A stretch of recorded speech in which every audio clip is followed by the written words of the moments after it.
All right, and we're back with game 4 after a little bit of sideboarding and some mix-ups with the sideboarding. We are... let's see. One of the things that I sideboarded in is in my hand right now. It's a Dead Reveler. Took out a few, I think, expensive and not that great creatures, and I decided to put in Dead Reveler and what the hell is the name of it? Maybe we'll come across it, but a 1/1 flyer with lifelink, just to have smaller, earlier drop creatures, and yeah. Don't have any red mana, and that kind of sucks because I need 2 for my Viashino Fangtail, and I need 1 for the Hellhole Rats. But either way, what the... Did I keep in the Netherborn Phalanx? That kind of sucks. Didn't... Okay, I thought I took out the Netherborn Phalanx. I thought it was a little bit too expensive. I think the reason that I ended up keeping it in, it was a bit of... I think it's a mistake now, but the reason that I ended up keeping it in was because usually Nemo would have a bunch of creatures down, and if I was able to drop the Phalanx... Oh, another island? Really?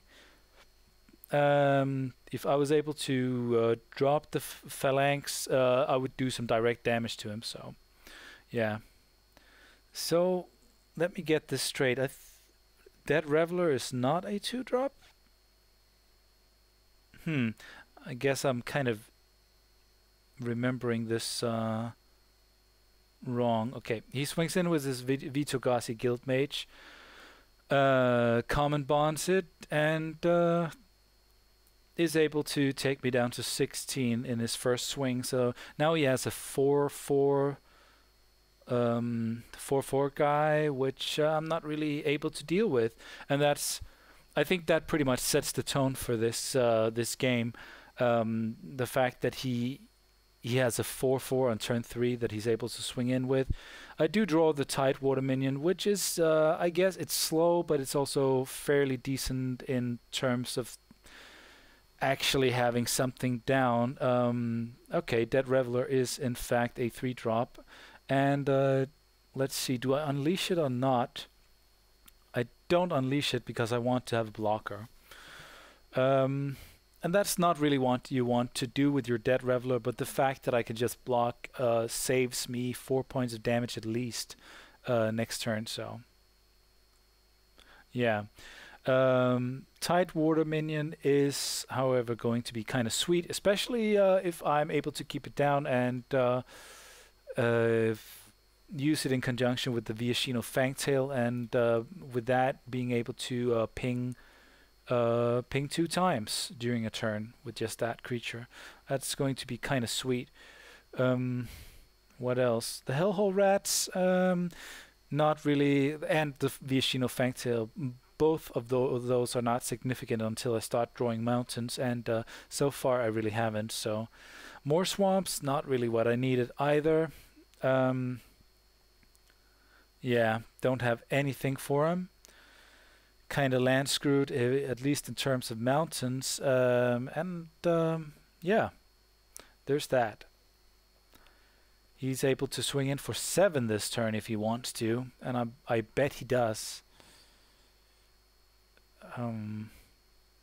So I'm actually on a 3-turn clock here, unless of course he can pump his creatures even further and bring it down to a 2-turn clock, because he's going to swing in with a 4/4 and a 3/3, and it's not really a lot that I can do. Next turn I can drop the Tidewater minion, and that's turn 5, where he's been able to pummel my face down to 7 or down to 9, and the Tidewater minion will actually ward off his key rune and kill his, or trade with his Vitogasi Guildmage if he swings in, and that might be something that he is or will be considering.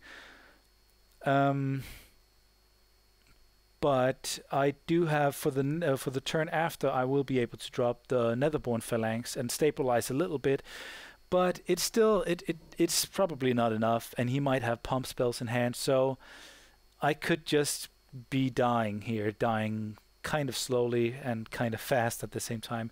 Once again, his deck is just too fast for mine. Didn't draw the right mana, didn't keep the right hand. Yeah, kind of sucks, to be honest. He does have the mana to pop his Centaur's Herald if he wants to. He swings in. I'm trading. Unless, of course, he doesn't want to trade. And he has a pump spell. Of course he does. So, yeah. He's just gonna kill off my Tidewater minion and use his Centaur's Herald for to cast the spell because it has Convoke, and there's nothing I could do about it because I'm so late game here. We head off into the next turn, or no, he's going to either pop his Centaur's Herald or cast a creature spell. Let's see. There are some connection issues that makes it a little slow. Okay, he's gonna pop the Herald. Heralding the Centaur's coming. Don't know why I did it now. Nope. I don't know why you did it either. Finally, I draw a mountain, which will be able to give me a Hellhole Rat and not much else. I think what I'm doing is I'm going to drop the Netherborn Phalanx, so I'm able to block something. If I don't, then I'm an idiot. I need something that won't die when blocking, or not die unless he pumps his guy. And then if I can start building my side just a little bit, then at least I'm not dead right away.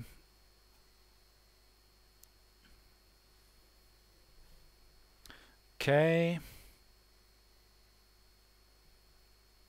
What am I going to do here?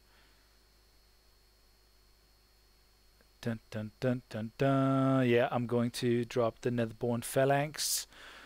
Do 2 points of damage to him, and yeah, I'm gonna gain a blocker here. What is going on? Yeah, 18 is right. Okay.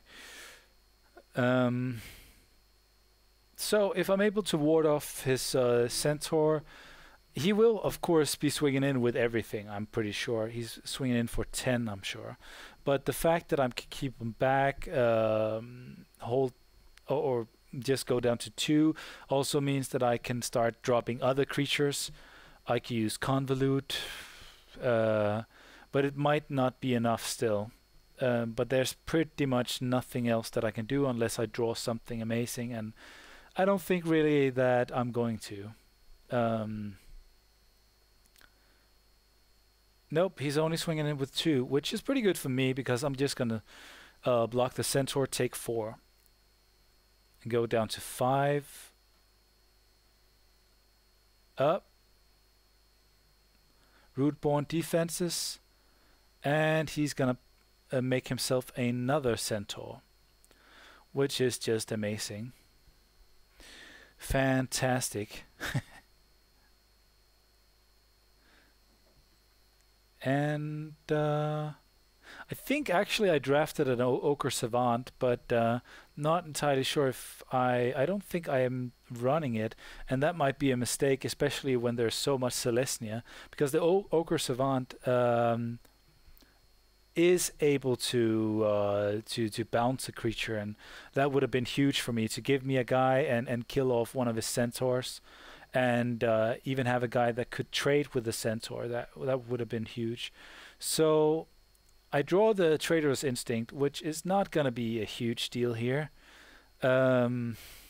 Basically, at least not at this point in time. So I'm thinking that I might just have to play the Hellhole Rats. Do a little bit of damage to him. He has 3 cards in hand. He could drop anything. He might have pump spells or small creatures, and yeah. Avenging Arrow is gone. I think this is where I make the mistake of thinking that my guy is dead. Maybe not. No?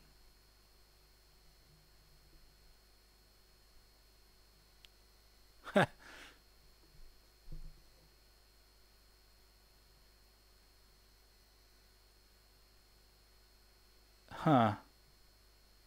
Yeah, I think I'm pretty much making the mistake of... and I'm showing him what I have. Which is such a mistake because I'm just an idiot. I forget that, or I thought he was casting the Avenging Arrow, but yeah. So a lot of mistakes here, and part of it is when you're not, when the only place that you're conversing is in this little text box, and you're just charged with keeping everything in order, tapping everything and clicking everything, then you tend to make mistakes. So great, I just revealed my convolute, and awesome. And if he swings in with everything, then I'm for sure dead. Now, of course, I'll just sit here and hating myself. Yeah, you should, you stupid bastard.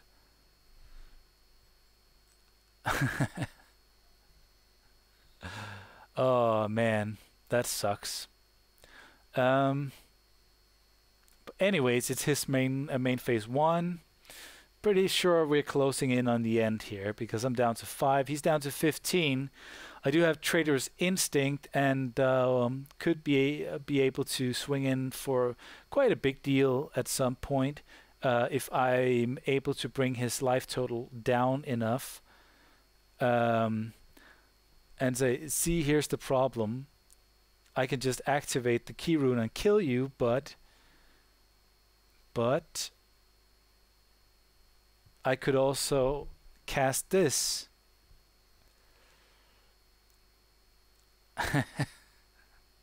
And this is where good guy Nemo comes into play here.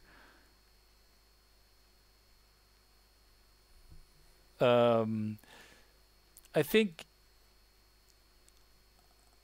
what he chooses to do is, yeah, predatory focus. He wanted to cast that card and then swing in. And I would have convoluted that, no question about it. But now he knows that I have convolute, and I revealed it by mistake. And I think Nemo, being the good guy that he is, he decides to cast the spell and say, okay, then you have to convolute it, because then we're even, kind of. And give me one more turn to survive in essence. So yeah. And I think I should have just scooped up at this point, because there was no way that I would survive. Kind of doesn't matter what I drew the next turn, because he would have been able to swing in and then swing in again. I couldn't double block any of his creatures, because then my creature would die. He could populate any of his centaurs if he wanted to. The victory is his, and I say, if you want it, then it's yours.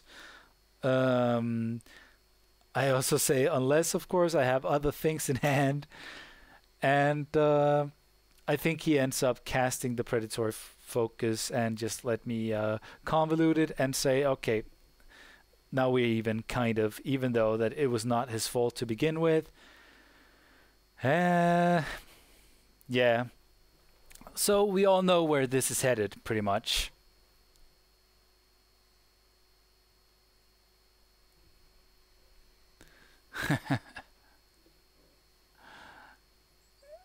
Dun dun dun.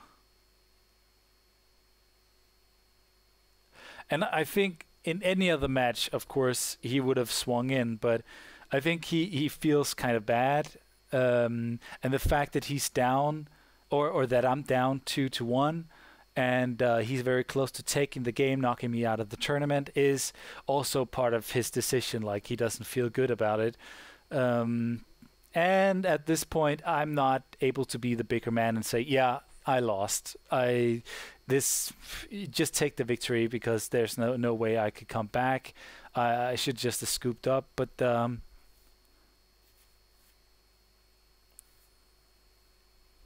yeah. So I get another turn to live. I probably don't have anything else there that I'm able to do. So he swings in with everything like he should. I jump Vidugazi Guildmage, block with the Nether Phalanx on the Centaur, go down to 2, and he's still at 15. There's pretty much nothing I can do here. Yeah. He just got off to a way faster start than I did with the Guild Mage, was able to bring me down early, and finally I draw the second mountain, and yeah, I can either drop the Viashino Fangtail and he kills me, or I can take his Vidugazi Guild Mage, do 6 points of damage, and then he swings in and kills me. So I think it's just gonna be that. So I think I'm just gonna play the Trader's Instinct here. I think I even go a little bit too low. So swing in for 6, bring him down to 9, and he's able to swing in and just finish me off. Actually, I swing in for 8. And bring him down to 7, I think. Yeah. And end step, he gets his creature back as a 4/4, of course. And that'll be that. So Nemo takes game 3, and I'm out of the tournament. But now I can finally reveal what I wanted to reveal all along, and that was that I have recorded the 3 final matches, the semifinals and the losers brackets final, which is the one of the semifinals, and the semifinals in the winners brackets. Everything is pretty great. We get some pretty awesome matchups in the final 3 matches. I'm sure we got other great matchups up until then. But yeah, I hope you enjoyed it, even though it was a little long. I'm sorry that I misplayed so much. I am not that experienced in a draft situation, so I'm still trying to learn, still trying to put stuff together and see, well, whatever works. And didn't get the best draft all in all. So yeah, there's that. But thanks for sticking with me, to those of you who did, and hope you enjoyed it anyways. I will say that next up in terms of drafting is the Gatecrash draft that we will be starting the next Monday from this recording, which is the end of the weekend, so you won't know it, but I have informed you guys. So if anyone was interested in joining, you've had plenty of chances to join in, but this will not be the last time.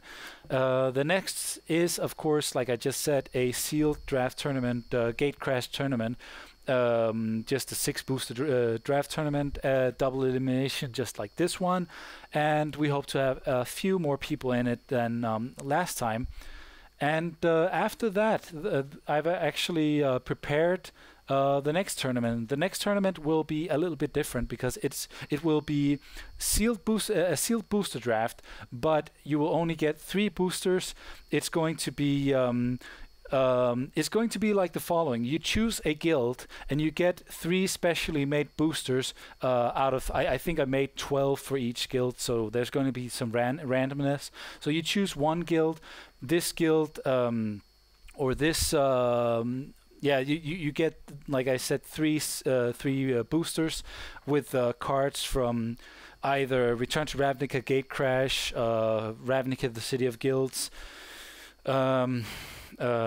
Guild Pact or Dissension, and every booster has been tailored to that guild. So you're not going to get, for example, if you're playing, or if you chose Orzhov, you're not going to get any green or red or blue cards. You're only going to get white or black cards, and mostly Orzhov related cards. You're going to get 1 land at least. You're going to get at least 1 rare. You're going to get mostly 3 commons, uncommons, and the rest commons, and perhaps an artifact or not. I'm going to be talking more about that as we move into that tournament, but that's going to be the next tournament that we're going to play, and everyone is invited to join. If too many people joins in, and I doubt that, but if too many people join in and want to play whatever, I'm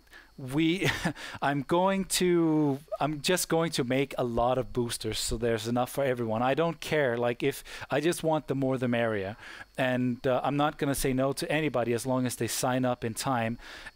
Also, I think what I'm going to do is a side thing, and I hope to have some kind of prize for this tournament.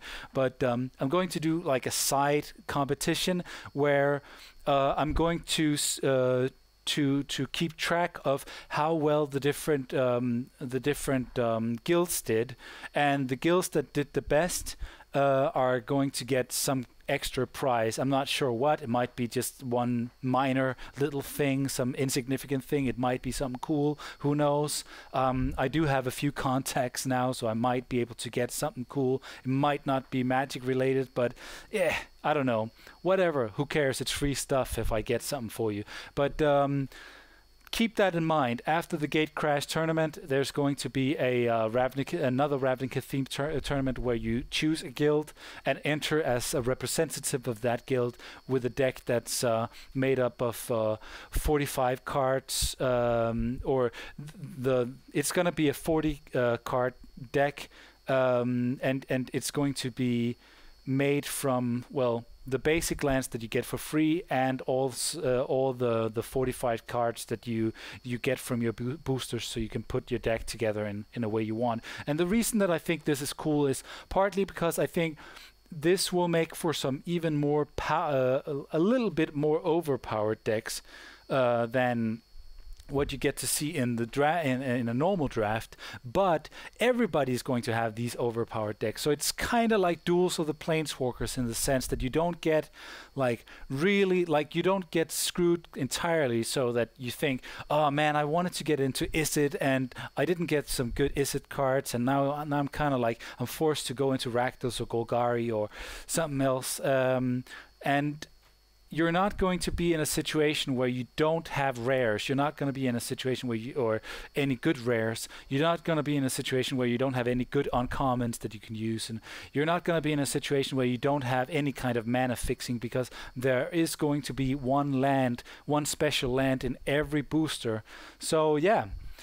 I hope you guys are into it. I hope you guys want to sign up for it, and as soon as I think actually as soon as we get started with the Gatecrash tournament, I'm gonna open up the next tournament so people can start signing up and let me know what guild they're part of. So that's going to be really interesting, at least in my opinion, and everybody who's heard about it has been very positive about it, because it's very, very different. The fact that you don't get boosters like the boosters that you get in booster packs that you get in real life Magic. You get boosters that I've randomized and spent a lot of time on. First, let me just tell you really quickly, I've spent a lot of time just opening virtual boosters and just categorizing all these cards. So it's not me sitting down and choosing, okay, I want these cards in the draft, I want these cards. It's not like a cube draft in that sense. It's just me opening cards, and if there was duplicates, I would make sure, well, that was part of the pool. And I would open until I had, I think, yeah, I made 12 boosters for every guild. That's what I said. I think I opened, so I had 14 rares for every guild. So it took a long time. And it was about 7 boosters from the Return to Ravnica block, or 7 rares from the Return to Ravnica block, which is Return to Ravnica and Gatecrash, and 7 rares from the first Ravnica block. So that was Ravnica City of Guilds, Guild Pact, and Dissension. So you had a lot of different things, and you're able to put together some really interesting decks with the guild as an overall theme. But you're also able to do, and this is where it's kind of like Duels of the Planeswalkers, you're not just gonna get like a set amount of cards, and that's then everybody who chooses let's say Gruul is gonna have the same deck, or everybody who chooses Orjav is gonna have the same deck. No, you're gonna have something different, and you're also gonna have like the monocolored cards that you get, which are non-affiliated with the guild, but which are just like they're not guild affiliated. They're just random cards, which are either common or uncommon or rare. Are gonna add some flavor to your deck as well, which the other boosters are not gonna bring, because they might not have the same non-affiliated guild card or non-guild affiliated cards. And on top of that, you're only going to get 45 cards in total, some of them being guild-related cards or guild-affiliated cards. So while somebody gets some really cool cards here, you're going to get some of the same cards as as another person who's going to be playing the same guild. But you're not going to get the entirely same cards, and you're not going to get the same uncommons, and you're not going to get the same rares. Maybe some of the same uncommons. Maybe if like by chance you might get one of the same rares as one person or something, but you're not going to get entirely the same deck. And on top of that, you get to change it around, kind of like you have these 45 cards, and you're probably going to run something like 24, 23 or 24, and the rest is going to be sideboard material. Plus, of course, you get the basic lands and so on. So you're not going to have, you're not going to be in a situation where everybody who runs the same guild is going to run the same deck at all. Kind of like Duels of the Planeswalkers. That's why I keep bringing up this parallel. Just because you're playing the mirror match doesn't mean that you're playing the decks entirely the same, because you have the ability of taking out some cards and putting in other cards that some other people might not run, getting some different combos going, getting a different tempo, and so on. So yeah, everyone's against everyone, but on the same side, or on top of that, we also have this little meta game of how well are the different guilds doing, and that's what I want to bring into it. So yeah, hope again, I hope you think it's interesting. I hope you want to join in, and I hope you like these videos. So yeah, thanks for watching. I'm multeyemeteor, and later.